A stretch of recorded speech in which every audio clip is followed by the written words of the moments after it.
going to be a pretty porter. As long as I don't screw this up.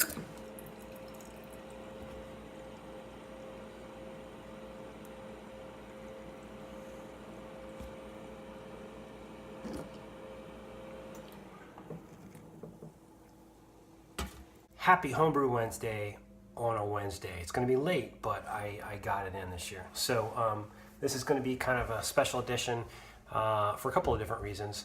One, this is my last Homebrew Wednesday of 2017, and it's also my 100th centennial Homebrew Wednesday, which is pretty damn cool. I remember one of the first ones I saw was Under the Table Brewing. They did their 100th episode, and they showed video clips from all their previous videos.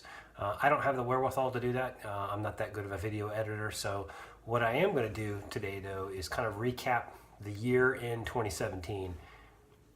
It's a lot less boring than it sounds, so stay with me. Okay, starting out, the last beer I brewed in 2016 was Optimal Velocity, and that was a beer I was talking about when I did this episode last year. That was my closeout beer for 2016. The very first beer, I actually went through all my videos because I need to, one of the things I learned is I need to do a better job keeping logs of my brew days, so I don't have to go through all the videos to try to figure out what I did.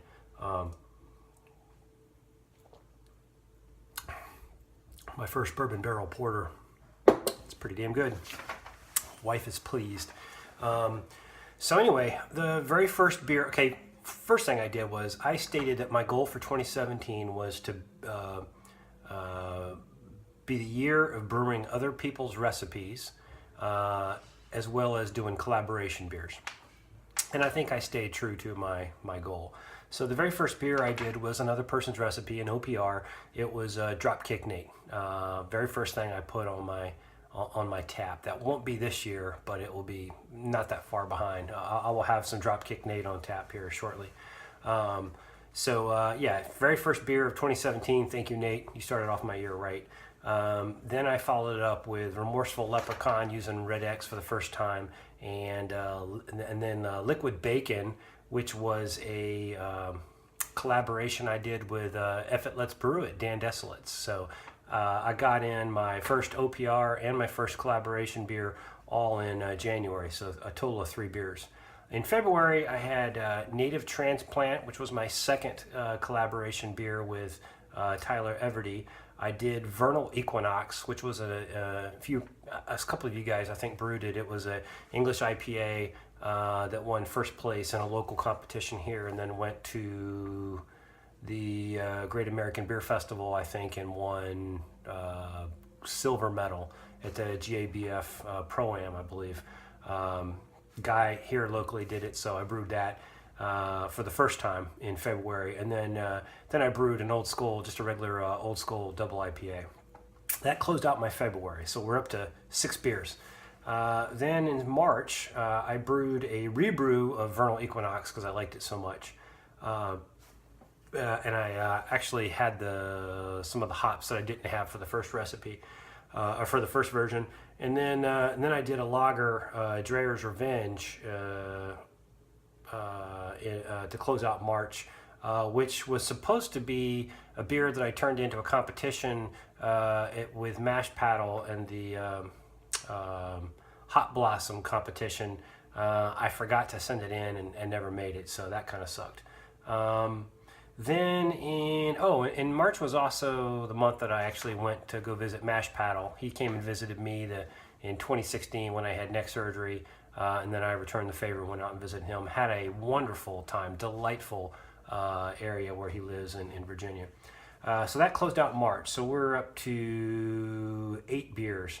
Then in April, I did the collaboration challenge was Tyler Everty's brainchild. So a whole bunch of us, 16 of us, I think, brewers got together, and we brewed eight different recipes with some minor spins, and exchanged them. The next collaboration beer that I did, this is collaboration number 3, was Hop Corn Ale that I did with Josh Hoover. And that was a cool one because I did krausening technique, which you know, I had to crack open the books to figure out how to get a little more carbonation and a little drier beer. You know, interesting. If you've never tried it before, check it out. It's scary doing it, but it was interesting. And then I did a Swamp Haze New England IPA. That was my first Haze Nation New England IPA. So that was my 10th beer through March. Then in April, 10th beer through April. Then in May was a cool month because I got my ACs down here for the basements. I also had my second neck surgery. That took me out of brewing for damn near 2 months. So I didn't brew the entire month of May, and I didn't brew almost the entire month of June. The very end of June, I did my fourth collaboration beer, which was called Calcutta Nectar. It was a clone that Tony Yates and I kind of got together with, and when I was recovering from my surgery, I was bored, so I was chatting folks, and so I chatted up Tony, and then we came up with a collaboration recipe for Goose IPA. He just recently brewed his, by the way. I think he's gotten first tastings on it. So anyway, brewed that at the very end of June. So literally that was the first beer I had done since the end of April. And that closes out my fourth collaboration beer. Then in July was a cool month because Tony Yates was home. I think over the summer he was up in Vermont. So I said, hey. He goes, hey, don't worry, I got you covered. I got some Alchemist from Tony Yates, which was really cool. I sent him some of my Calcutta Nectars so that he could try them while he was down here stateside, and it's a lot cheaper to send to Vermont. Those Norwegians, they customs dudes, man. They bust open into the boxes and they charge you by ABV. I think that's what he told me. So anyway, I did my 12th beer, which was Lighthouse Saison. I did my 13th beer in July, which was also my round one for the SJ Pour competition, which was Mistaken Identity. That was a brown IPA, and I did really well here in my hub on the East Coast. Did pretty damn good. Better than I thought. I thought I was going to do even better with my second round beer. So I went to the second round, and then in August, I brewed my beer number 14, which was Red Wedding. It was a ESB. That beer I dumped out myself, and it was great. It was wonderful on the tap, but something happened when I went into bottles. I don't know if my bottling gun was dirty or whatever, but I had the real strong Band-Aid taste, so I called my hub coordinator and said, hey, don't even send these forward for the next round. I'd already shipped them out to the hub, so I guess Passion had a lot of Red X. Was it Red X? Yeah, Red X ESB laying around. It just, it really ticked me off too, because I did way better than I thought I was going to do in the first round, and then the second round I really thought was going to be my money round, and I had to self-withdraw. I didn't think it was fair to the other competitors. So anyway, that was my 14th beer, was dumped. Then we went to Mexico. I actually did a homebrew Wednesday, number 83 for tracking from Mexico. We had a hurricane hit us while we were there. We were down in Cancun, had a blast. Go check out the cenotes. If you ever go to Cancun, go do the cenotes. I'm telling you, write that down, cenotes. Then we came back and I brewed a Munich Helles, was my final beer in August. That was beer number 15. It was called Centennial Bavarian. That was for the block party that we do here for Oktoberfest. Then in September, I started off with a New School, the DIPA version 1. That was my beer number 16. I did Mashing Pumpkins, which was a pumpkin saison on the 17th. And then I did, on the 27th, Atari Porter, and that was my 18th beer. That closes out September. In October, I brewed a beer called Dean's House Pale. We used Denali hops, and that was with one of my good friends who's about to get married, who's from Cincinnati. So we did that. That was my 19th beer for keeping track. Then I got my first Moon Man shipment beer mail from Mr. Josh Secor. Thank you, man. And then towards the end of October, I brewed my 2017 Hop Experiment Denali Pale. And some of you guys are tasting that right now if you haven't finished it. So that closes out October. That put me at, oh wow, I missed one. That put me at 20. So then on the 8th of November, I brewed a Contemporary Skull Daipo, which is a my new school, or excuse me, my old school double IPA recipe, but I swapped out the yeast for some harvested yeast that I got out of the Heady Banger, or excuse me, Heady Banger, the Heady Topper and the Focal Banger cans that Tony Yates sent me. So I'm still drinking on that, you know, right now. It's still on my tap.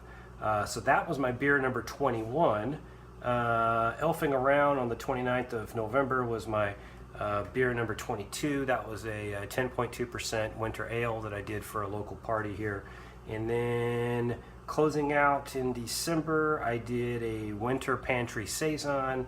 I did a what I'm calling Dean's Bourbon Barrel Porter, DB2P. This thing is sweet. I think it's about 8.8%, really good. Wifey is happy. And then my final beer of 2017, I haven't named it yet, but it's a kettle soured brown ale.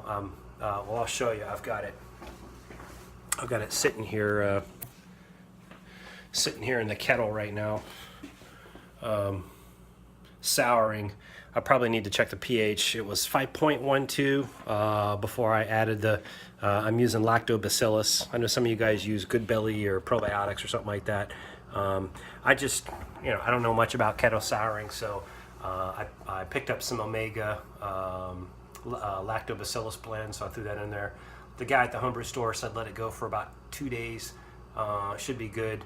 I'm going to check the pH probably tomorrow morning. I'm looking for a target of 3.7. That's going to get me at the Owler that Wally Feck sent me, which is kind of what I'm targeting. Probably need to get some vanilla beans if I want to make it the same beer. Anyway, that was my final beer, so that's beer number 25. So I think that's a pretty good, even if you don't take time off, I think that's a pretty good brew schedule. That's about 2 beers a month. If you take into consideration, well, 25, that's more than 2 beers a month. If you take into consideration that I took just about 2 months off, that's about 4 beers I had to make up. So it's actually more than 2 beers a month. I was probably averaging 2 to 3 beers a month, which I'm pretty happy with. So for this year, what is the theme for this year? This year is going to be 2 things I have in the works right now. Number one, I kind of sent out a hint to the Pours, Bailey, and SJ that I wanted to do a collaboration brew with those guys. So I'm going to put my thoughts down on some paper of some ideas or recipes to sketch out and see if I can interest them. So I look forward to doing that. That's going to be a lot of fun, and they're not that far away. I mean, maybe we could do a co-located brew. That would be kind of cool.